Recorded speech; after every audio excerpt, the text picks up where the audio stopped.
दोस्तों, developing reading skills series में आज मैं आपके साथ बात करूंगा रीडिंग माइलस्टोन्स के बारे में। कब कब बच्चा किस स्टेज पे कैसे रीडिंग के लिए मोटिवेट किया जाए। तो हमको जब हर एक बच्चा डिफरेंट है ये पता है, हर एक बच्चा एक जैसा नहीं है ये पता है, हमारे हाथ की पांचों उंगलियां सेम नहीं है और बायोलॉजिकली प्रूवन है कि कोई भी दो ऑर्गेनिजम्स एक जैसे नहीं पैदा होते हैं।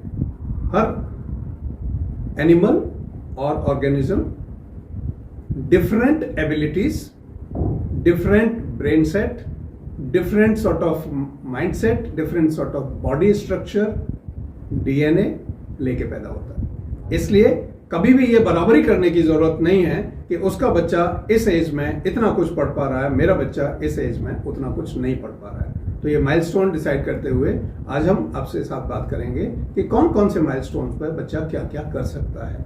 जैसे बर्थ से लेकर के 1.5 साल के बच्चे तक क्या क्या बच्चा कर सकता है। बच्चे को जैसे छोटे छोटे फ्रेजेस समझ में आने लगते हैं, बच्चे को बुक्स पे पेज पलटना, उसमें पिक्चर्स देखना, उन पिक्चर्स को रिलेट करना, उनको रिलेट करते हुए आपको कुछ बात करना और आपके साथ शेयर करना अपनी फीलिंग्स को उस पिक्चर को देख के, तो ये बच्चा करता है इस एज में, मतलब 18 महीने से पहले वाली एज में। इसी एज में बच्चा आपको इमिटेट करना शुरू करता है।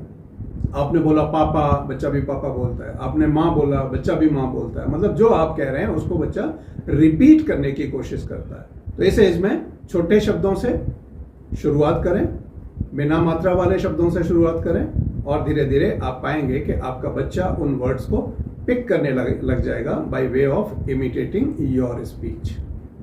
उसके बाद 1 साल के आसपास, ये 1 साल से पहले थोड़ा थोड़ा आप डेवलप करेंगे। 1 साल का जब बच्चा होगा उसके बाद उसकी लाइफ में छोटे छोटे 2 लेटर वर्ड्स, 3 लेटर वर्ड्स, इस तरह के वर्ड्स आप इंट्रोड्यूस करना शुरू करेंगे ताकि बच्चा उनको इजीली समझ सके और लाइफ में ला सके। कई बच्चे मगर ऐसे होते हैं, मैं आपको यहाँ सावधान भी करना चाहता हूँ, जो लेट स्पीकर्स होते हैं, जो देर से बोलना शुरू करते हैं, उनके ऊपर ये प्रेशर बनाने की जरूरत नहीं है। फन में, मस्ती मजाक में उनको धीरे धीरे इन शब्दों से आपको इमिटेट कराना शुरू करना चाहिए। उसके बाद दूसरा माइलस्टोन जिसकी हम बात कर सकते हैं वो होता है 1.5 साल से लेकर के 3 साल की उम्र का बच्चा। इस समय जैसे यूनिसेफ भी रिकमेंड करता है, इस समय you can say 250 to 300 words at around 2 years of age. जैसे जैसे बच्चा 3 साल के आसपास पहुंचता है वो बच्चा 700 से 800, 900 शब्द लाइफ में बोलना शुरू करता है। तो मगर ये आपको 1.5 साल से पहले वाले बच्चे में नहीं करना, ये 1.5 साल के बाद वाले बच्चे में करना है और ये देखना है कि हमारा बच्चा कितने शब्द बोल पा रहा है, कितने शब्द रिकॉग्नाइज कर पा रहा है। इस समय बच्चा प्ले स्कूल्स वगैरह में जाना शुरू कर देता है, पिक्चर्स को बड़े अच्छे से रिलेट करना शुरू कर देता है, कुछ वर्ड्स भी बनाना शुरू कर देता है और उन वर्ड्स को बोलना भी शुरू कर देता है। तो ये जो टोटल वर्ड्स, छोटे छोटे वर्ड्स होते हैं वो 200 से 300, 400, 500 तक, और जैसे ही वो 3 साल के आसपास पहुंचता है ये शब्द 700, 800, 900 तक बच्चे के जा सकते हैं। उसके बाद इसी माइलस्टोन में 3 साल से 18 महीने से लेकर के 3 साल वाले माइलस्टोन में बच्चा सुनना पसंद करता है उन फैमिलियर वर्ड्स को घर में जो रेगुलर रूटीन में बोले जाते हैं। आप खूब कोशिश करें बच्चे के साथ मस्ती में हर दिन एक नया शब्द ऐड करके, जिससे कि बच्चा पिछले शब्दों को भी लाइफ में इन्वॉल्व कर सके और अगले छोटे छोटे शब्दों को भी वो अपना पार्ट ऑफ लाइफ मान सके। उसके साथ आपको कई बार ऐसा करना पड़ेगा, करना चाहिए भी, कि बच्चे को कोई फेवरेट बुक है, कोई पिक्शनरी है, कोई पिक्चर बुक है, कोई कॉमिक है, उस पे बच्चे के साथ आप मिलके उसका मोटिवेशन इंश्योर करें और उसको एनकरेज करें। वाह, वेरी गुड, एक वर्ड भी बच्चे ने रिकॉग्नाइज किया, वेरी नाइस, उसको जरूर एप्रिशिएशन दें। छोटा बच्चा जितना छोटा होगा उतना ज्यादा उसको एप्रिशिएशन चाहिए होता है। हालांकि एप्रिशिएशन सबकी रिक्वायरमेंट है, आपको भी चाहिए, मुझे भी चाहिए, हम सबको चाहिए, मगर बच्चे को ज्यादा चाहिए, ये दिमाग में रखना बहुत जरूरी है। और आपने देखा होगा कि जो आप बोलते हैं, आपके शब्दों को बच्चा जब इमिटेट करता है, आपकी साउंड को इमिटेट करता है, तो ये क्योंकि फॉर्मेटिव पीरियड बच्चे का चल रहा होता है, इस समय वही साउंड्स, वही वर्ड्स, वही तरीका, वही पिच, वही टोन, वही एनकरेजमेंट आपको इंश्योर करना है जो आपको लगता है कि बच्चा जिसको एप्रिशिएट करता है, पसंद करता है। उसके बाद बच्चे को इसी माइलस्टोन में, मतलब 1.5 साल से 3 साल के बच्चे को मजा आता है जब उसकी मम्मी या पापा या घर के कोई भी लोग उसको कोई किताब लेके बैठते हैं और उसके साथ इन्वॉल्व होते हैं, उसको उंगली रख के शब्द को रिकॉग्नाइज करने में मदद करते हैं, उसको लेटर्स को शब्द में कन्वर्ट करने में मदद करते हैं, उसकी वॉइस के साथ उसको कनेक्ट करते हैं, जिसको हम फोनिक्स वगैरह कहते हैं, वो बाद में इंट्रोड्यूस होगा, मगर सिंपल मैनर में ये हम कर सकते हैं।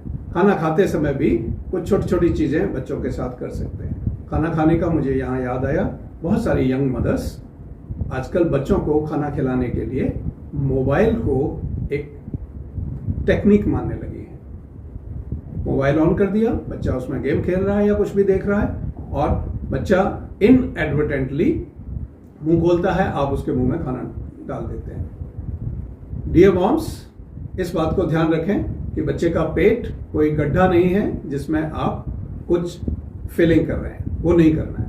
आपको बच्चे को खाना खाते समय खाने के साथ इंटरेस्ट वाली चीजें करनी चाहिए, ना कि उनको टीवी या मोबाइल में एंगेज करके आप खाना खिलाएं। बच्चे को बचपन में टीवी और मोबाइल के साथ एंगेज कर देने से उसकी reading abilities, writing abilities, speaking abilities और जो नॉर्मल ग्रोथ है वो सब प्रभावित होता है। अगला माइलस्टोन हम बात करते हैं 3 साल से 5 साल के बच्चों का।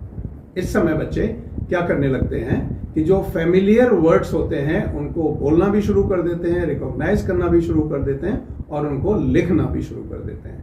तो आपको ये देखना है वो शब्द जितने छोटे हों, जितने ज्यादा फेमिलियर हों, जैसे बच्चा घर में कई बार मम्मा पापा, दादा दादी और बहुत सारे छोटे छोटे शब्द बोलता है, पानी, रोटी, खाना, ये छोटी छोटी चीजें बच्चों के लिए आपको तैयार करनी है, जिनको वो बोल सकें, लिख सकें, उनकी साउंड को इमिटेट कर सकें और आपको बता सकें। उसके बाद इसी उम्र में, इसी माइलस्टोन में आपको बच्चे को धीरे धीरे बिना उसको कोई प्रेशर डाले आप बुक को कैसे पकड़ा जाता है वो सिखा सकते हैं। जैसे बुक पकड़ने का तरीका, आईज के सामने कहाँ बुक्स होनी चाहिए, किस तरह से पढ़ना चाहिए, गर्दन झुका के नहीं पढ़ना चाहिए, वो सब चीजें आप धीरे धीरे बच्चे को सिखाना शुरू कर सकते हैं, जिससे कि ये धीरे धीरे बच्चे की हैबिट का पार्ट बनना शुरू कर जाए।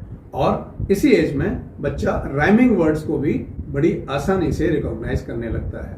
तो आप जितना मैक्सिमम संभव हो, और राइमिंग में बच्चे को बहुत मजा आता है, तो इसमें आप अपना कंट्रीब्यूशन कर सकते हैं। इसी एज में बच्चा, कई बच्चे बहुत अर्ली, हो सकता है 3 साल की एज में ही, 4 साल की एज में ही सेंटेंस बनाने और बोलने लग जाते हैं, उनको कंफर्ट आ जाता है। कुछ बच्चों को नहीं आता है, जिनको नहीं आया है उनके ऊपर आपको ज्यादा प्रेशर डालने की जरूरत नहीं है। स्लोली स्लोली उनको लेटर से, वर्ड से सेंटेंस पे लाना है। जैसे ही आप उसको स्ट्रेच करेंगे दिक्कत होगी। और कंपैरिजन किसी भी दूसरे बच्चे के साथ बिल्कुल ना करें, क्योंकि आपका बच्चा सबसे ज्यादा यदि किसी चीज को हेट करता है तो वो कंपैरिजन है। वो कंपैरिजन उसकी एस्टीम को तोड़ता है, उसकी अपनी वैल्यू को तोड़ता है, उसको माइंडसेट को तोड़ता है और उसमें लैक ऑफ कॉन्फिडेंस डालता है। इसी उम्र में बच्चे को आप मोटिवेट कर सकते हैं कि कोई कहानी सुना रहे हो, लाउडली सुनाओ, कुछ पढ़ रहे हो, लाउडली पढ़ के सुनाओ।